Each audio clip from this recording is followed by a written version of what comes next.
Oke, baik. Bismillahirrahmanirrahim. Assalamualaikum warahmatullahi wabarakatuh. Waalaikumsalam warahmatullahi wabarakatuh. Waalaikumsalam warahmatullahi wabarakatuh.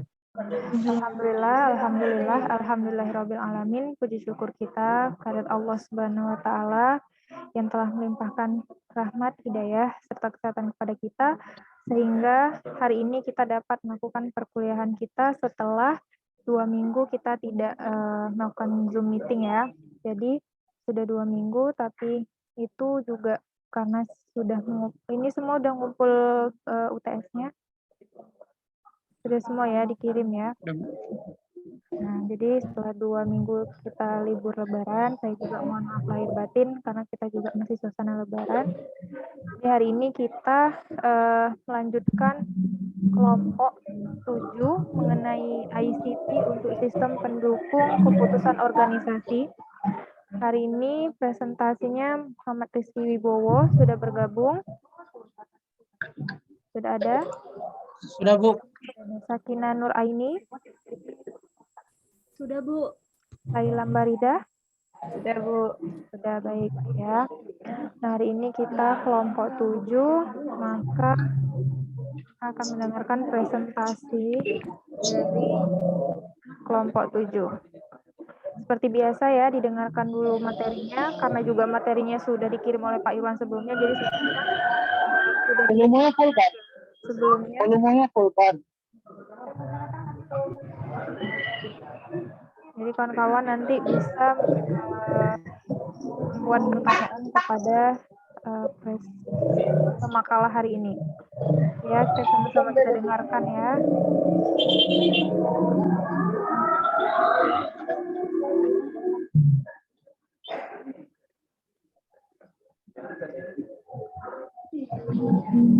Assalamualaikum warahmatullahi wabarakatuh. Kami di sini dari kelompok 7 yang beranggotakan 3 orang, yang dimana saya Muhammad Rizky Wibowo sebagai moderator dan Sakina Nuraidi dan Laila Barida sebagai anggota ingin mempresentasikan hasil diskusi yang untuk sistem pendukung keputusan organisasi. Baiklah, selanjutnya marilah kita masuk ke materi pembahasan. Definisi sistem pendukung keputusan. Sistem pendukung keputusan atau yang disebut juga dengan Decision Support atau DSS, yang berarti sistem informasi berbasis komputer yang digunakan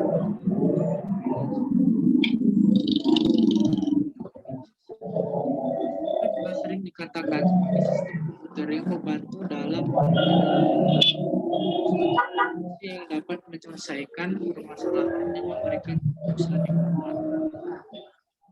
Baiklah, untuk materi selanjutnya akan dibawakan oleh saudari Laila Barida. Tentang peranan teknologi informasi dalam organisasi. Teknologi didefinisikan sebagai pengetahuan, alat-alat, teknis, dan kegiatan yang digunakan untuk mengubah input menjadi output. Karena itu dapat dikatakan bahwa teknologi meliputi seluruh proses transformasi yang dijadikan dalam organisasi, menyangkut mesin-mesin yang digunakan, pendidikan dan keahlian karyawan, serta prosedur kerja yang digunakan dalam pelaksanaan seluruh kegiatan. Teknologi dalam organisasi memiliki peranan utama dalam mempelajari sifat-sifat dari teknologi suatu organisasi dan hubungan teknologi terhadap struktur organisasi. Selanjutnya, tahap dari sistem pendukung keputusan. Berikut merupakan beberapa tahapan dari DDS, yaitu mendefinisikan masalah, mengumpulkan data atau informasi yang relevan dan saling berkaitan, pengolahan data dapat menjadi informasi dalam bentuk laporan, tulisan, grafik, menentukan alternatif berupa solusi yang dapat terbentuk dalam presentasi. Selanjutnya, komponen dari sistem pendukung keputusan. Yang pertama, database manajemen. Manajemen basis data merupakan subsistem dalam data yang terorganisir pada sebuah database. Untuk kepentingan SPK sendiri, diperlukan data yang relevan dengan permasalahan yang hendak diselesaikan melalui sistem berbasis simulasi. Yang kedua, user interface. Tampilan antarmuka atau pengolahan dialog adalah proses antara dua komponen, yaitu database manajemen dan model base yang nantinya akan bergabung dengan user interface. Nantinya user interface atau UI akan menampilkan output atau keluaran sistem bagi pengguna perangkat lunak. Yang ketiga, model komponen model mempresentasikan terkait permasalahan ke dalam format data kuantitatif yang di dalamnya terdiri dari tujuan permasalahan komponen dan batasan. Menganalisa permasalahan secara utuh dan mengembangkan menjadi sebuah.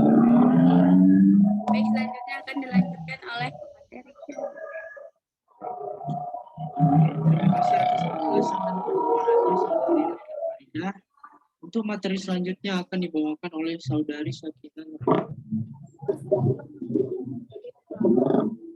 Tujuan penggunaan sistem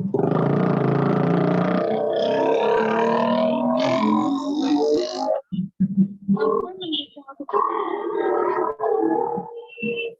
dalam suatu masalah. Efisiensi dalam pengambilan keputusan. Terdapat beberapa contoh karakteristik yang ditetapkan dalam beberapa contohnya. Itu mendukung proses pengambilan keputusan. Izin Bu, nggak dengar suaranya Bu. Pertama, diterapkan pada sistem manajemen berbasis persepsi. Contohnya yang pengolahan data, administrasi keuangan pemerintah, keuangan terbuka yang mengendalikan dan mengontrol proses pengembalian keputusan yang sebelumnya dikerjakan oleh manusia, juga memiliki kapasitas dialog sesuai dengan untuk dapat memperoleh informasi seakurat mungkin. 4. Membutuhkan struktur data yang bersifat konvensif sehingga mampu melayani kebutuhan informasi seringkali mungkin. 5. Memiliki subsistem yang saling terintegrasi dengan baik sehingga menjadi bagian dari satu kesatuan item dan komponen. Baiklah, saya akan silakan kepada moderator. Terima kasih saudari Sakinah Nurhaliza atas pemaparan materi. Kemudian dari pemaparan materi di atas, saya dapat menunjukkan bahwa sistem pendukung keputusan atau SPK adalah salah satu sistem informasi berbasis komputer yang dipergunakan untuk membantu manusia dalam mengambil sebuah keputusan yang baik dan tepat. Komponen utama dari SPK ini terdiri atas database, model base, serta interface untuk memudahkan proses interaksi antara manusia dengan komputer. Tahapan proses dalam pengambilan keputusan dimulai dari proses aplikasi, perancangan desain, pemilihan solusi, hingga tahap implementasi program. Baiklah, segitu saja pemaparan materi yang dapat kami sampaikan. Lebih dan kurang kami mohon maaf, dan kami akan cukupkan presentasi. Kritik dan saran itu sangat kami butuhkan. Terima kasih atas perhatiannya. Akhir kata, wabillahi taufiq wal hidayah. Assalamualaikum warahmatullahi wabarakatuh.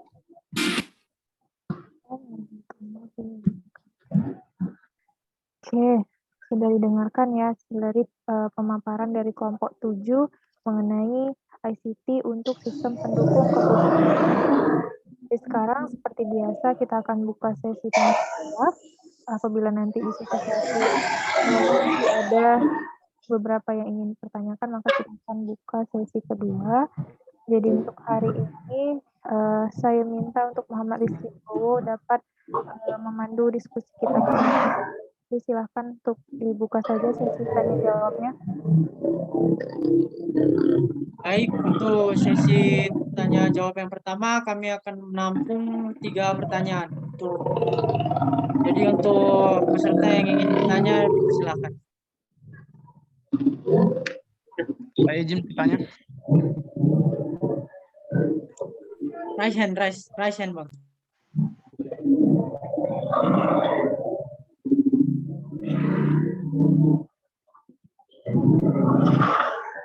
Ya, untuk Riko Almanda, silakan pertanyaannya.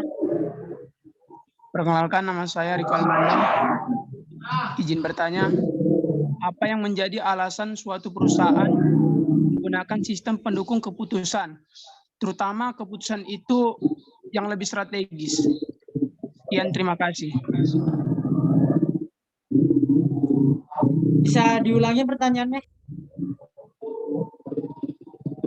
Apa yang menjadi alasan suatu perusahaan menggunakan sistem pendukung keputusan, terutama dalam mengambil suatu keputusan yang lebih strategis? Sekian, terima kasih. Baik, terima kasih atas pertanyaannya. Bu, izin Bu, Salman Bu, tolong dimatikan mikrofonnya Bu.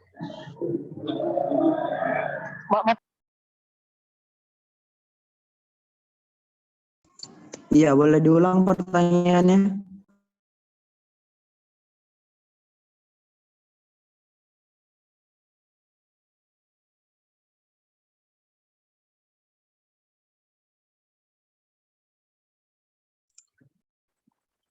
Ya, untuk Adinda, silakan pertanyaannya.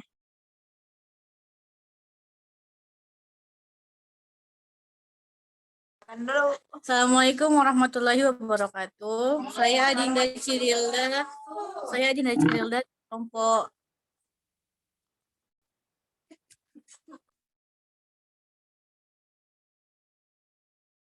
Assalamualaikum warahmatullahi wabarakatuh. Saya Adinda Cirilda ingin bertanya, apa saja faktor pendukung dalam pengambilan keputusan sebuah organisasi? Terima kasih.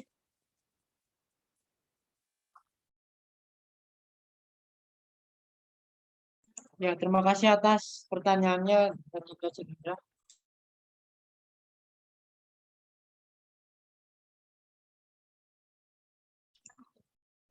Nah, tersisa satu pertanyaan, apakah ada yang mau bertanya lagi? Dipersilakan.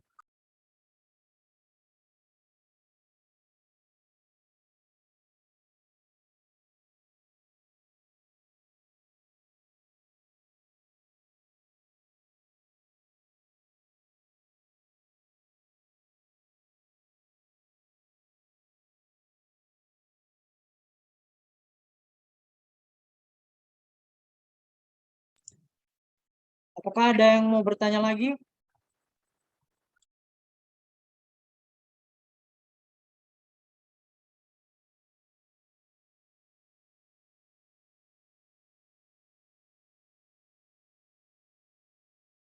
Sepertinya nggak ada lagi yang bertanya. Silahkan aja Rizky Bowo kita jawab. Silahkan untuk kawan-kawannya yang bisa menjawab. Untuk dijawab dulu 2 pertanyaan dari Riko sama Dinda. Silahkan. Baik, saya akan menjawabnya terlebih dahulu. Jadi, saya Nah, baik. Jadi sambil kita menunggu pemakalah untuk menjawab 2 pertanyaan dari Riko dan Adinda, jadi pada kawan-kawan yang lain yang mungkin bisa memberikan jawabannya, maka boleh dipersilahkan. Saya ulangi ya pertanyaannya ya. Kalau dari Riko itu, apa yang menjadi alasan suatu perusahaan menerapkan sistem pendukung keputusan, terutama dalam keputusan yang strategis? Nah, pertanyaan Adinda, apa saja faktor pendukung keputusan suatu organisasi? Nah, jadi sudah ada 2 pertanyaan. Sembari menunggu pemakalah untuk dapat menjawabnya, jadi juga saya persilakan untuk kawan-kawan yang lain. Untuk siapa yang bisa menjawab, silahkan untuk menjawab pertanyaan Riko atau Adinda.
Ada yang bisa menjawab kira-kira? Silahkan. Gimana Rizky Wibowo, Sakinah Nur Aini, dan Laila Barida sudah bisa untuk dijawab?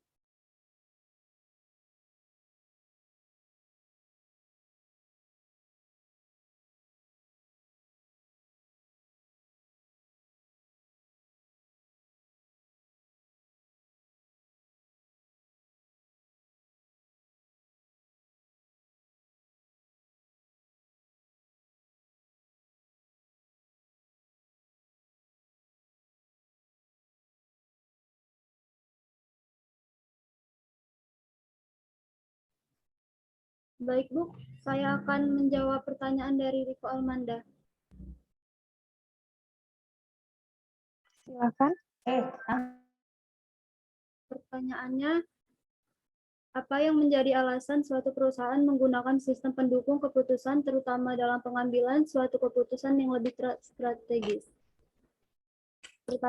Jawabannya, tujuannya untuk memanfaatkan sistem pendukung keputusan untuk dapat memberi beragam manfaat dan tujuan seperti membantu manajer atau peninggi perusahaan dalam pengambilan keputusan dari masalah yang bersifat semi struktur, meningkatkan tinggi efektivitas dari keputusan yang diambil oleh manajer.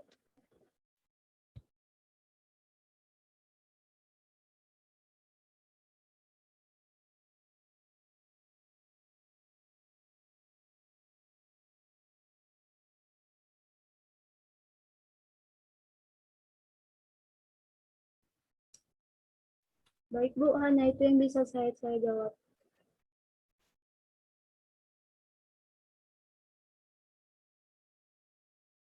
Bagaimana Saudara Riko, apakah jawabannya sudah jelas? Jelas, terima kasih kepada Sakinah. Oke, Riko sudah jelas dengan yang sudah dijawab oleh Sakinah Nuraini? Sudah, Bu.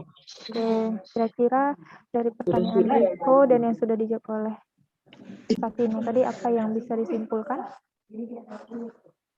Yang menjadi alasannya itu, Bu, untuk membantu manajer ataupun petinggi di sebuah perusahaan untuk mengambil sebuah keputusan dari masalah yang bersifat semi struktur gitu, Bu, demi meningkatkan efektivitas dari keputusan yang diambil oleh manajer. Kalau yang dari siapa yang paham begitu, Bu. Oke. Baik, selanjutnya untuk jawaban pertanyaan Adinda, siapa yang bisa menjawab?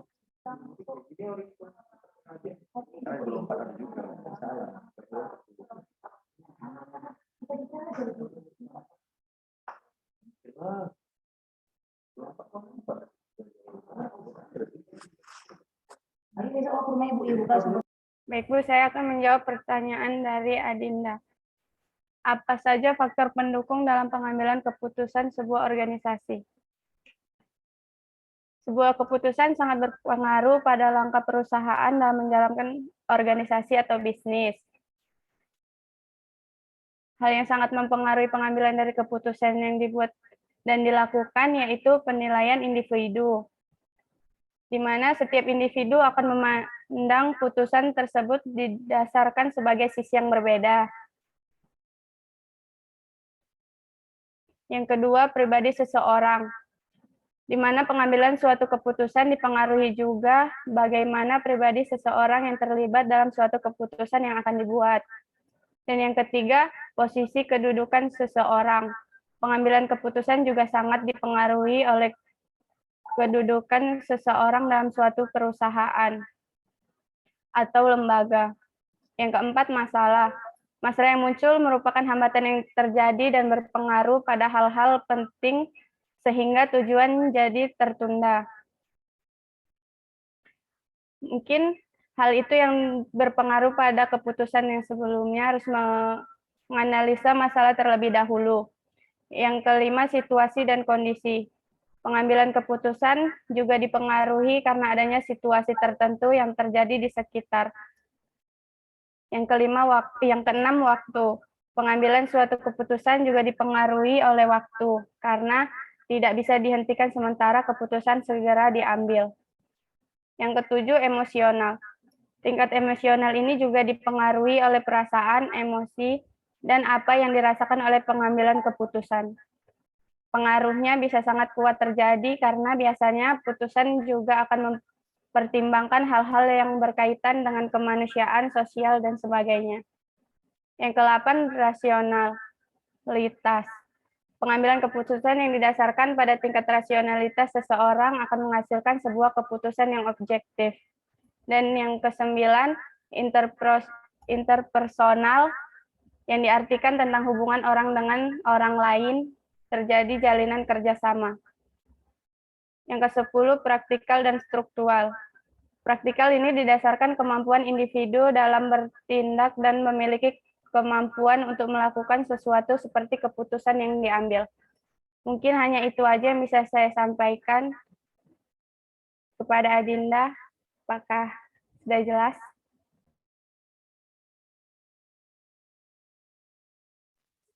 Baik, sudah jelas. Terima kasih atas jawabannya.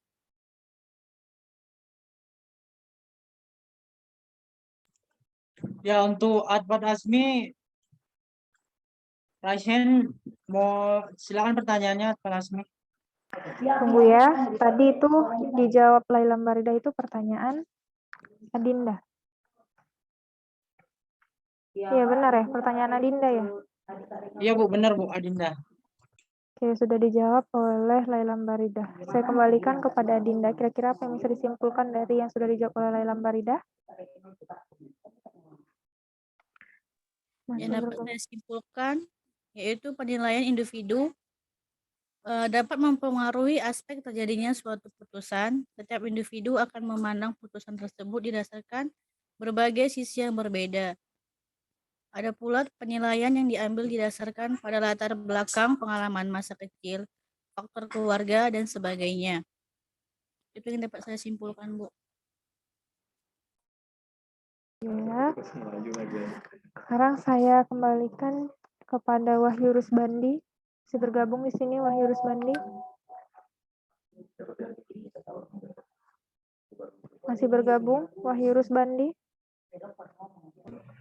Masih, Bu. Oke.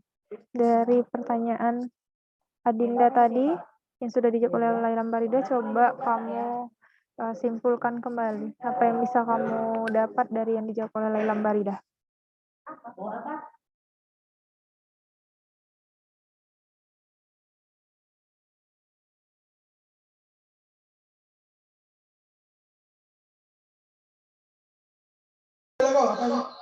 Mohon maaf, Bu. Tadi jaringannya kurang bagus, Bu.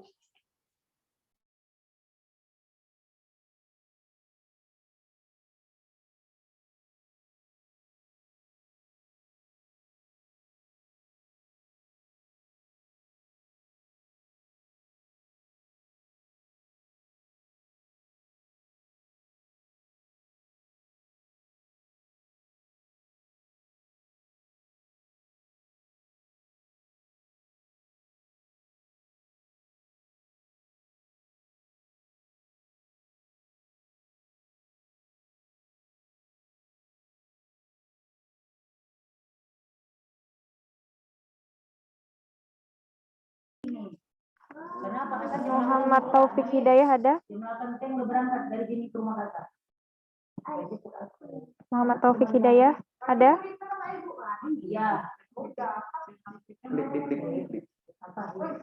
Ada Muhammad Taufik Hidayah?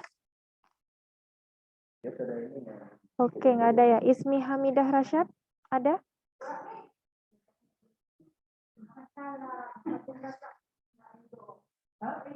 Ismi Hamidah ada? Oke, nggak ada suaranya. Saya anggap nggak hadir ya. Oke. Dian Putri Kinanti ada? Ada Dian Putri Kinanti?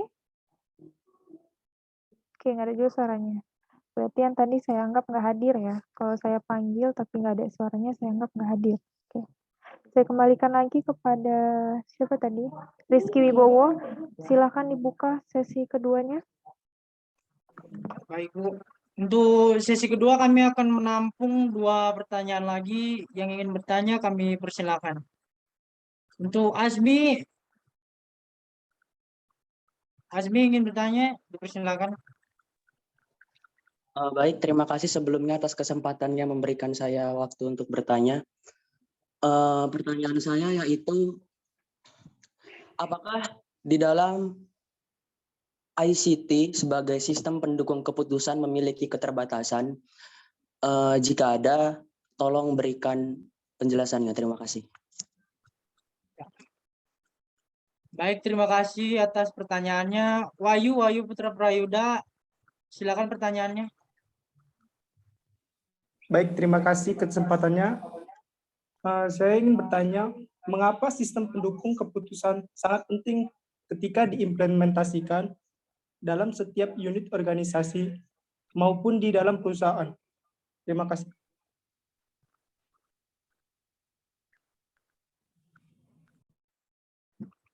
Bisa diulang, Baik, terima Wahyu? kasih. Pertanyaan Wahyu tadi apa? Pertanyaannya bisa diulang, Wahyu. Mengapa sistem pendukung keputusan sangat penting ketika diimplementasikan dalam setiap unit organisasi maupun di dalam perusahaan? Oke. Saya rasa pertanyaan Wahyu tadi hampir bersamaan dengan pertanyaan Riko ya. Oke, silahkan Wibowo. Ya, baik. Baiklah, berikan kami waktu untuk menjawab pertanyaan dari Wahyu dan Ahmad Asmi.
Ya, bagaimana? Sudah bisa dijawab?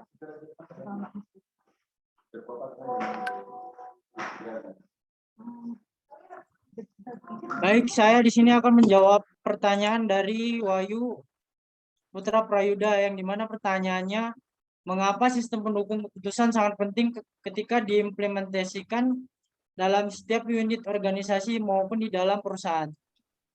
Mengapa demikian? Dikarenakan sistem pendukung keputusan dapat lebih memperluas kemampuan pengambil keputusan dalam memproses data atau informasi bagi pemakainya, membantu pengambilan keputusan untuk memecahkan masalah, terutama berbagai masalah yang sangat kompleks dan tidak terstruktur. Dan sistem pendukung keputusan juga dapat menghasilkan solusi dengan lebih cepat, serta hasilnya dapat diandalkan atau lebih efisien. Bagaimana Wahyu Putra Prayuda, apakah jawabannya sudah jelas? Bisa dipahami, terima kasih.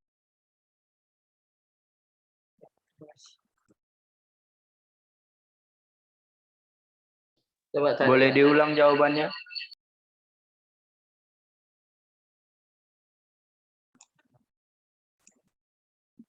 Sistem pendukung keputusan dapat lebih memperluas kemampuan pengambilan keputusan dalam memproses data, informasi bagi pemakainya, membantu mengambil keputusan untuk memecahkan masalah, terutama berbagai masalah yang sangat kompleks dan tidak terstruktur, dan sistem pendukung keputusan juga dapat menghasilkan solusi dengan lebih cepat, serta hasilnya dapat diandalkan atau lebih efisien.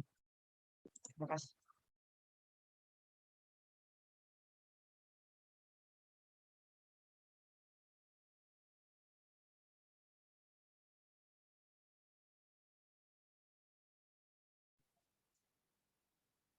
Mohon maaf, saya punya pertanyaan atas jawaban saudara Rizky Wibowo.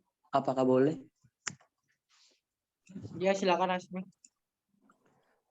Bisa berikan contohnya nggak? Dalam hal-hal yang lebih mudah kita pahami.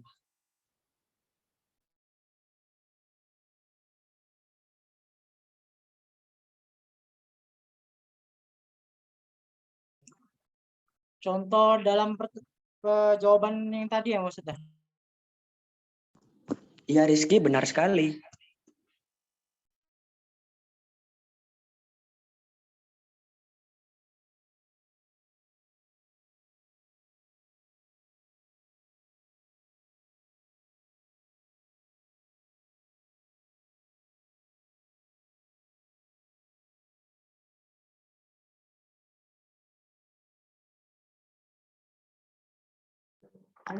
Oke, baik. Sambil Rizky Wibowo memperbaiki mungkin ya, lebih menyederhanakan bahasa dari jawabannya tersebut.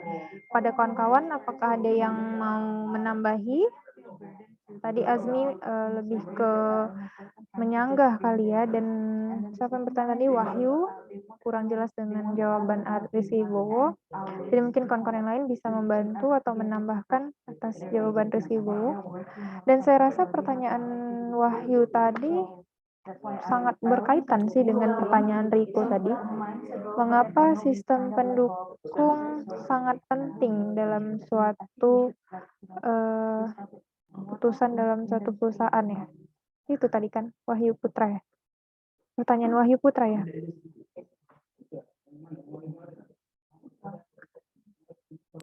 Iya, Bu. Pertanyaannya mengapa ya? Mengapa sistem pendukung sangat penting dalam suatu keputusan dalam perusahaan? Iya, Bu. Kenapa sangat penting dalam pengimplementasiannya? Dalam pengimplementasian suatu keputusan dalam perusahaan gitu ya. Nah, pertanyaan Riko tadi, apa yang menjadi alasan suatu perusahaan menerapkan sistem pendukung keputusan, terutama dalam keputusan strategis? Jadi saya rasa pertanyaan Wahyu sama Riko tadi sangat berkaitan. Cuman kalau Wahyu mungkin bertanya dari alasan dari yang pertanyaan Riko tadi, seberapa penting gitu dalam suatu keputusan dalam perusahaan. Oke, gimana? Tadi siapa yang menjawab pertanyaan Riko? Sakina ya?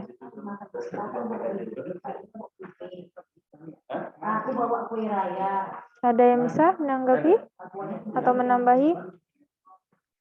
Jadi untuk diskusi ke depannya, setiap presentasi itu kan nanti sebelum kita perkuliahan, materinya di-share sama Pak Irwan di grup, jadi kawan-kawan bisa lebih dahulu untuk mendengarkan materinya, kemudian saya akan share screen di dalam perkuliahan ini, jadi bisa menambah apa ya, untuk lebih memperjelas lagi. Kemudian setelah itu kita buka tanya jawab.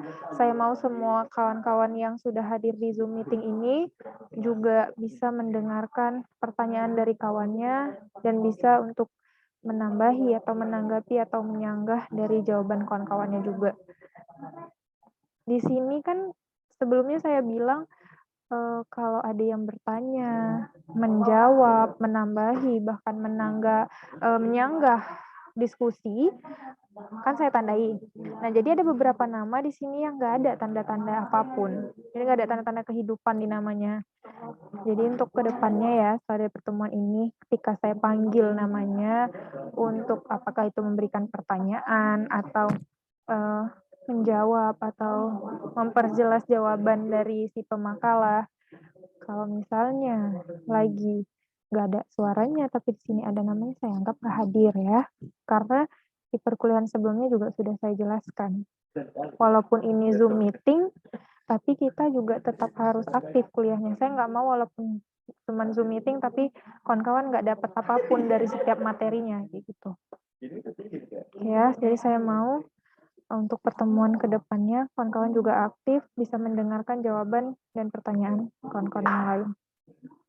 Oke, silakan Rizky Wibowo dijawab.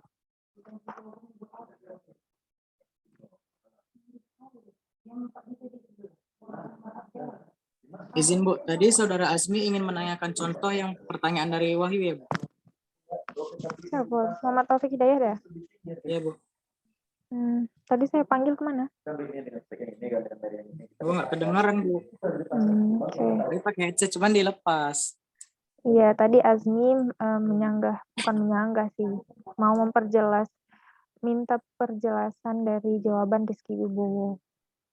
terkait jawabannya yang sebelumnya. Jadi mungkin Rizky Wibowo dapat mengulangi jawabannya kembali.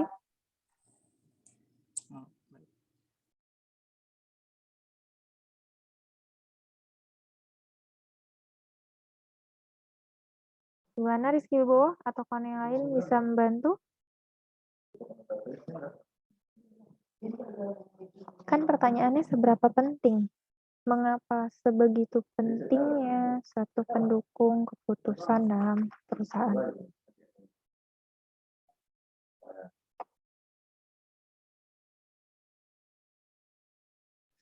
Mungkin kita bisa next dulu dengan dengan pertanyaan Azmi. Apakah di dalam ICT memiliki keterbatasan?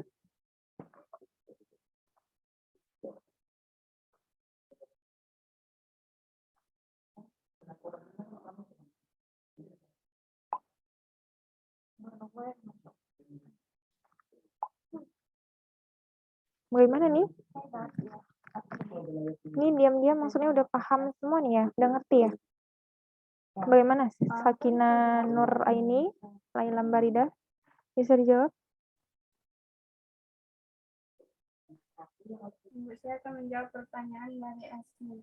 Oke, silakan. Keterbatasan dari ICT sebagai sistem pendukung keputusan. Keterbatasannya itu untuk memberikan alternatif dari pengetahuan yang diberikan kepadanya atau pengetahuan dasar serta model dasar pada waktu Interupsi pelan sekali. Suaranya pelan sekali. Saya sudah menghidupkan volume full, tapi tetap nggak kedengeran.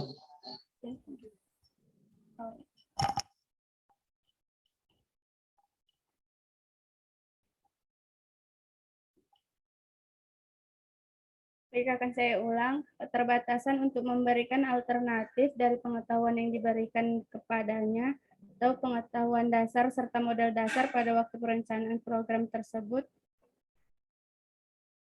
Itu ada beberapa kemampuan manajemen dan bakat manusia yang tidak dapat dimodelkan, sehingga model yang ada dalam sistem tidak semuanya mencerminkan persoalan sebenarnya. Dan sistem pendukung keputusan atau SPK terbatas untuk memberikan alternatif dari pengetahuan yang diberikan kepadanya atau pengetahuan dasar serta model dasar pada waktu perencanaan program tersebut. Ini yang bisa saya sampaikan. Apa saudara puas? Berarti, maaf, bentar. Berarti sistem SPK tadi itu keterbatasannya ada di individual atau personal dari orang yang menciptakan sistem pendukung keputusannya itu.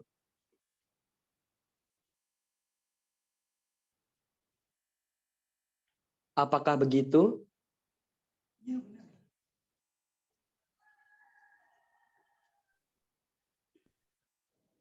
Ya, begitu. Karena semua model yang ada dalam sistem tidak semuanya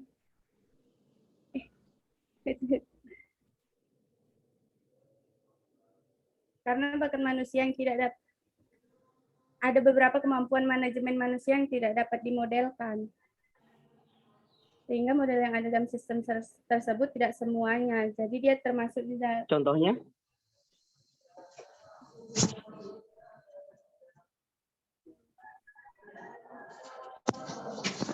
Contohnya apa itu yang nggak bisa dimodelkan? Soalnya kalau menurut saya ketika manusia mampu untuk memikirkan suatu ide, tentu dia bisa mengimplementasikannya ke sistem pendukung keputusannya atau ke sebuah program sehingga dia bisa mengambil kesimpulan dari SPK itu gitu. Ya, mungkin saya keliru, jadi makanya saya minta contoh model apa gitu dari sistem pendukung keputusan yang dipikir, ya, ide manusia yang nggak bisa di SPK kan gitu. Pertanyaan awal Azmi tadi itu keterbatasan dalam ICT kan ya? Iya, Bu. Oke, jadi pemangkalah Keterbatasan SPK dalam ICT. Iya. ya sistem pendukung keputusan kan. Iya. Dalam berarti keterbatasan ICT-nya dong dalam SPK gitu ya. Kan? Jadi pemangkalah atau kawan-kawan yang lain cukup menjawab kalau memang ICT itu punya keterbatasan dalam sistem pendukung keputusan, apa kira-kira keterbatasannya?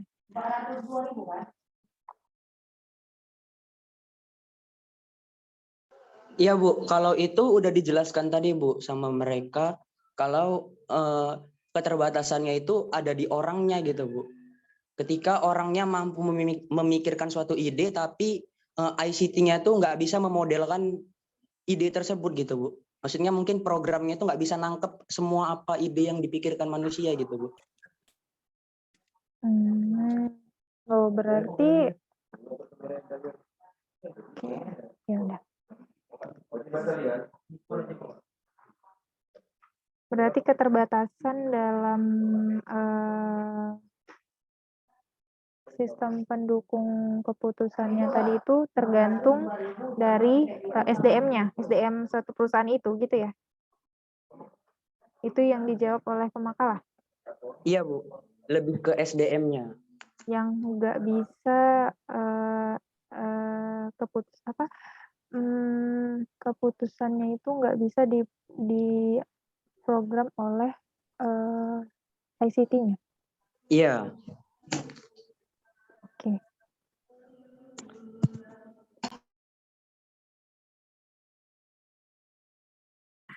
Bagaimana Laila Marida?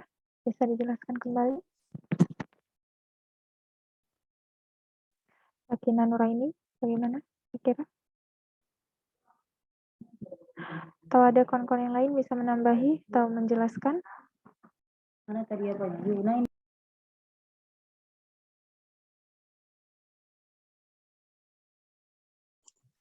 Ya, saya akan memberikan penjelasan yang dimana Asmi ingin menanyakan contoh dari jawaban Wahyu Putra Prayuda. Contohnya itu yang sederhana, yang dimana contohnya bisa kita ambil dari brand ponsel terkenal yaitu Nokia.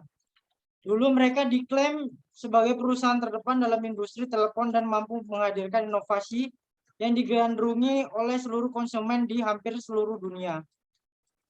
Tapi karena selalu menganggap remeh teknologi telepon genggam terbaru, maka Nokia kalah saing dengan bisnis lain dan berakhir bangkrut. Yang dialami oleh Nokia ini disebabkan karena kesalahan mereka dalam pengambilan keputusan. Hasilnya Nokia yang waktu dulu sempat menjadi perusahaan terdepan di dunia, kini hanya tinggal sejarahnya saja. Kasus Nokia ini adalah salah satu contoh dari banyaknya contoh tentang pentingnya perusahaan dalam pengambilan keputusan. Apakah sudah jelas, Asmi?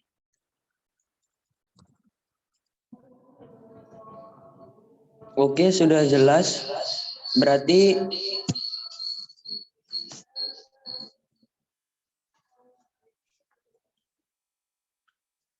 pada intinya Nokia adalah perusahaan yang gagal dalam menerapkan SPK mereka gitu. Ya, karena mereka gagal dalam pengambilan keputusan, makanya mereka bangkrut.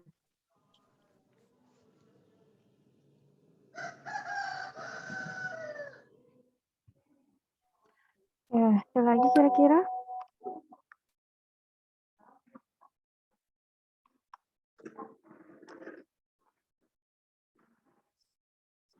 Bagaimana? Ada lagi yang mau didiskusikan atau ada lagi pertanyaan? Pertanyaan Wahyu sudah dijawab? Rizky Wibowo sudah dijawab? Wahyu Putra Prayuda, Bu? Iya. Sudah tadi, Bu. Sudah dijawab ya. Bagaimana Wahyu? Sudah bisa diterima jawaban dari pemakalah hari ini?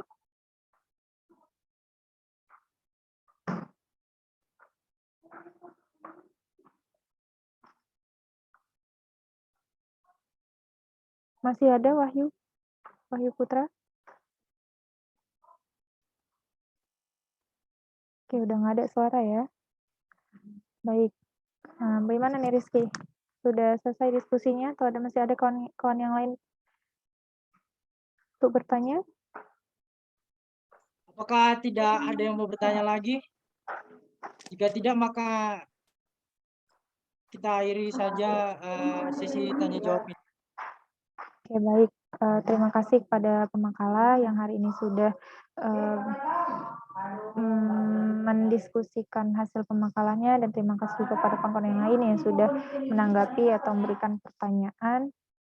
Nah, hari ini kita membahas mengenai ICT untuk sistem pendukung keputusan organisasi. ICT berarti kalau bahasa Inggrisnya Information Communication Technology. Kalau bahasa Indonesianya TIC ya. Teknologi informasi dan komunikasi. Nah, jadi ICT itu sebagai sistem pendukung dalam keputusan organisasi. Nah, tadi ada beberapa pertanyaan dari kawan-kawan dan sudah dijawab juga. Saya rasa jawabannya juga sudah berkenaan juga dengan pertanyaannya, walaupun ada beberapa yang mungkin saya rasa juga kurang tepat ya dengan yang dipertanyakan oleh kawan-kawannya. Nah, jadi dalam ICT itu sebagai sistem pendukung untuk keputusan suatu organisasi atau suatu perusahaan itu sangat penting. Apalagi zaman sekarang memang setiap perusahaan itu nggak bisa terlepas dari teknologi. Terkait data yang diproses itu juga tidak terlepas dari teknologi. Nah, jadi dalam suatu organisasi, aliran data dan informasi itu sangat penting untuk keperluan aktivitas organisasi. Jadi, keputusan yang baik dan keputusan yang tepat itu tergantung jika input data dan pengolahan datanya baik dan valid. Jadi dibutuhkanlah ICT itu. Makanya ICT itu sangat penting sebagai sistem pendukung dalam suatu organisasi. Nah, tadi kan ada pertanyaan dari siapa tadi, Azmi ya, terkait apa keterbatasan ICT itu dalam sebagai sistem pendukung suatu perusahaan gitu ya. Nah, karena di sini kita pakai ICT, Information Communication Technology, ada beberapa keterbatasan yang dimiliki oleh ICT itu dalam sebagai sistem pendukung dalam suatu perusahaan. Mungkin kawan-kawan bisa catat karena ini juga saya dapat dari Pak Irwan Padli. Nah, jadi keterbatasannya itu yang pertama sangat bergantung dengan perkembangan teknologi, itu tentunya pasti karena di ICT kita menggunakan teknologi, mendapatkan datanya, aliran datanya itu kita menggunakan teknologi. Jadi keterbatasan yang pertama itu sangat bergantung dengan perkembangan teknologi. Jadi setiap perusahaan harus update terkait teknologinya. Setelah update terkait teknologinya, bagaimana dengan pengolahan datanya? Yang kedua, memerlukan SDM dengan skill. Nah, jadi suatu perusahaan nggak bisa menempatkan suatu karyawannya di tempat yang tidak sesuai dengan basic atau skill-nya. Nah, jadi suatu perusahaan ketika suatu keputusan, mungkin terkait dengan penilaian individu tadi gitu ya, suatu keputusan itu sangat berpengaruh dengan penilaian individunya, terkait dengan pandangan sisi yang berbeda, karena dalam suatu perusahaan banyak kepala yang menjadi satu kan untuk mengambil keputusan. Nah, jadi suatu perusahaan itu harus menempatkan karyawan atau sumber daya manusianya itu sesuai dengan skill atau basicnya. Jadi yang kedua, memerlukan SDM dengan skillnya masing-masing. Yang ketiga, memerlukan biaya yang cukup besar dalam investasi teknologi. Yang keempat, tidak dapat berfungsi dengan maksimal pada daerah yang belum terkoneksi dengan internet. Nah, jadi keterbatasan ICT itu ketika perusahaan itu dia memiliki cabang atau memiliki perusahaannya itu di daerah-daerah. Nah, karena menggunakan ICT sebagai sistem pendukung keputusan dalam satu perusahaannya, maka keterbatasannya itu tidak dapat berfungsi dengan maksimal pada daerah yang belum terkoneksi dengan internet. Jadi kan nggak semua daerah-daerah itu jaringannya kuat. Kayak seperti kita nih aja Zoom meeting kita. Kawan-kawan ada yang di Tuntungan, mungkin ada yang masih liburan di rumah, di kampungnya. Ada beberapa yang koneksinya nggak nyambung seperti Wahyu Rusbandi tadi alasannya karena jaringannya naik turun, jadi nggak terkoneksi. Nah, jadi seperti itulah contoh kecilnya. Nah, yang kelima itu resiko pencurian data sangat besar. Oke, jadi untuk keterbatasan ICT itu dalam sebagai sistem pendukung ada 5 tadi ya dari Pak Iwan tadi. Mungkin kawan-kawan nanti bisa baca juga dari referensi yang lain, tapi dari 5 itulah keterbatasan ICT dalam sebagai suatu pendukung keputusan. Itu terkait pertanyaan dari Azmi tadi ya.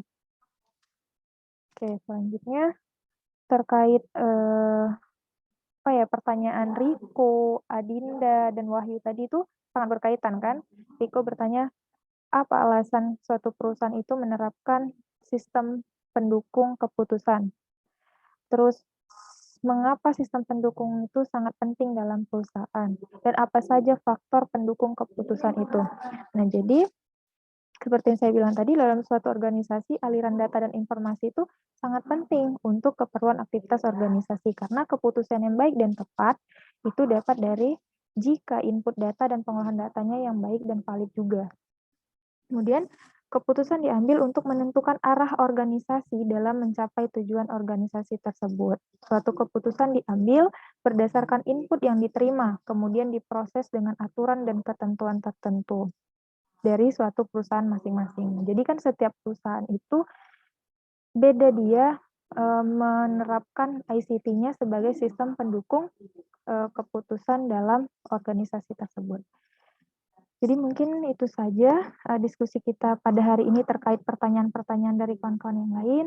Mungkin nanti kita punya pertemuan selanjutnya yang nanti dari pertemuan 1 hingga pertemuan terakhir kita akan rangkum atau kita simpulkan. Kita akan buat pertemuan dengan Pak Muhammad Irwan Padunasution. Beliau nanti akan merangkum dari perkuliahan kita di semester ini.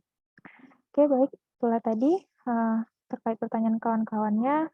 Mungkin nanti kawan-kawan yang lain bisa mencari referensi yang lain atau bacaan yang lain terkait pertanyaannya tadi. Karena dari setiap judul atau judul materi kita ya, materi diskusi kita setiap pertemuannya itu nanti bisa saja kawan-kawan menemukan suatu masalah atau menemukan suatu kejanggalan gitu kan, atau menurut kawan-kawan, ini kayaknya ada punya masalah nih dalam perusahaan ini terkait, kemarin materi tentang ini nih kayaknya berkaitan nih dengan masalah ini gitu. Jadi kawan-kawan bisa buat mungkin nanti suatu artikel terkait tugas UTS-nya atau nanti di UAS atau nanti di setelah semester ini kawan-kawan punya ide terkait pertemuan-pertemuan perkuliahan kita yang sebelumnya.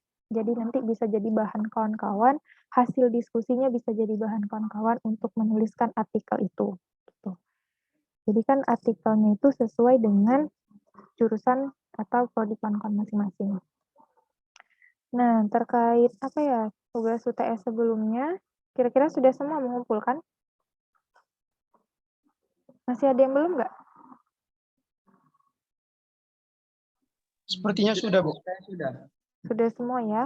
Nah, mungkin kalau merasa yang masih belum, di mana kesulitannya nanti bisa diskusi dengan saya atau nanti diskusi langsung dengan Pak Muhammad Irwan Fadli, lalu chat juga bisa. Oke, nanti kita diskusikan. Nah, terkait nanti UAS-nya juga bisa kita diskusikan kembali. Jadi saya berharap dari pertemuan-pertemuan ini, kawan-kawan nanti bisa menemukan satu masalah dan bisa menjadi tulisan kawan-kawan yang nantinya bakal terbit di satu jurnal. Makanya saya bilang, saya mau walaupun kita cuma Zoom meeting, tapi kawan-kawan juga aktif, juga bisa paham dengan pertanyaan kawan-kawan yang lain.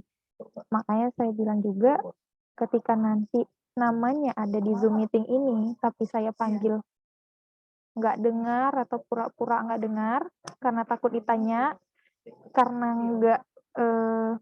nggak menyimak perkuliahannya atau diskusinya, maka pura-pura nggak dengar, saya anggap nggak hadir ya, maka saya tandain. Karena di sini ada beberapa nama, dari 36 mahasiswa ada beberapa nama yang 1 titik pun nggak ada pulpen saya di namanya. tapi namanya di Zoom meeting ada. Nah, nanti untuk pertemuan selanjutnya akan saya lebih arahkan ya, supaya nanti nilai tambah juga bagi kawan-kawan, karena kalau nggak ada tanda pulpen saya di nama kawan-kawan ini, maka nanti nilainya bakal rendah. Kalau nanti nilainya udah rendah, baru nanti ngechat Pak Irwan. Pak, kenapa nilai saya C? Pak, kenapa nilai saya D? Padahal saya tiap Zoom meeting selalu hadir, Pak.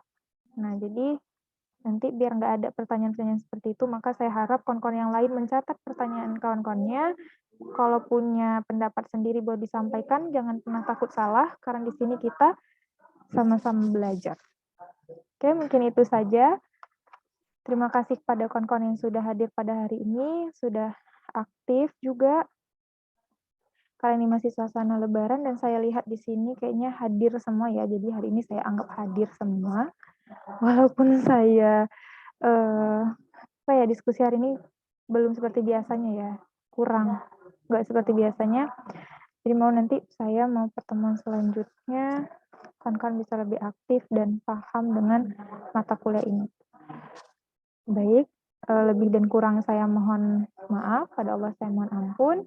Terima kasih pada kawan-kawan. Assalamualaikum warahmatullahi wabarakatuh. Sebelum ditutup, boleh kita aktifkan dulu semua kameranya? Aktifkan dulu semua kameranya. Bisa?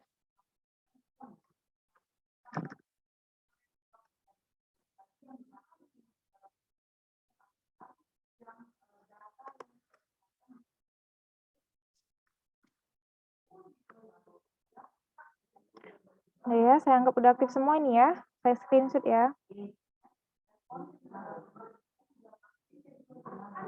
Tunggu bentar, Bu. Oke, udah rapi, rambutnya udah disisir, jilbabnya udah dibenerin semuanya.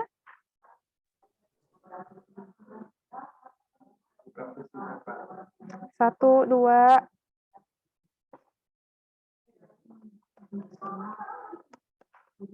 Oke, tunggu ya, tahan ya.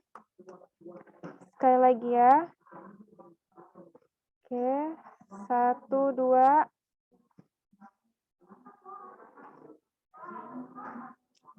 Oke, ada yang nggak aktif nih. Oke. Satu, dua, tiga.